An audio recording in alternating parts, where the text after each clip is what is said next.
أشرقت نفسي بنور من فؤادي حينما رددت يا رب العباد، وانتشت روحي وصار الدمع يجري. يا إلهي خذ بقلبي للرشاد. أشرقت نفسي بنور من فؤادي حينما رددت يا رب العباد، وانتشت روحي وصار الدمع يجري. يا إلهي خذ بقلبي للرشاد. أشرقت نفسي بنور من فؤادي حينما رددت يا رب العباد، وانتشت روحي وصار الدمع يجري.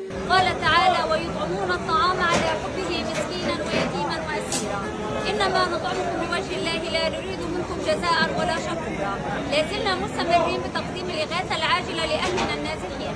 اليوم نقوم باطعام الطعام وليمه بتبرع كريم السميع الحق بنت امير كرسو وزوجه سيد بلال علي شاه بن سيد كرامه علي شاه، وبسطة مفتي عبد الشكور، نصرات مستقيم والفقير تورتاس، عبر الصحفي ضياء الرحمن جفرالي. أسأل الله العلي القدير أن يبارك لهم في مالهم وفي أعمالهم، وأن يجعل هذا العمل صدقة جارية تدخل السرور إلى قلوبهم وتدفع عنهم البلاء، وجزاهم الله عنا خير الجزاء. أشرقت نفسي بنور من فؤادي حينما رددت يا رب العباد، وانتشت روحي وصار الدمع يجري. يا إلهي خذ بقلبي للرشاد.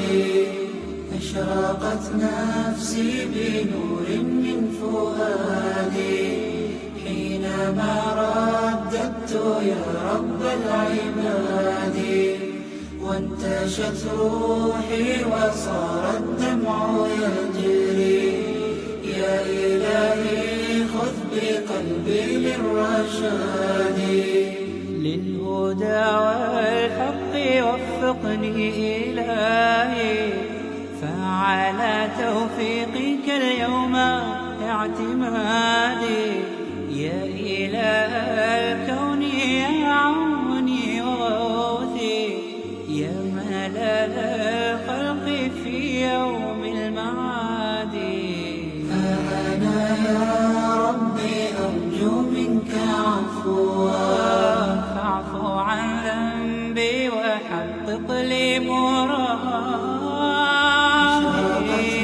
نفسي بنور من فؤادي حينما رددت يا رب العباد، وانتشت روحي وصار الدمع يجري. يا إلهي خذ بقلبي للرشاد. أشرقت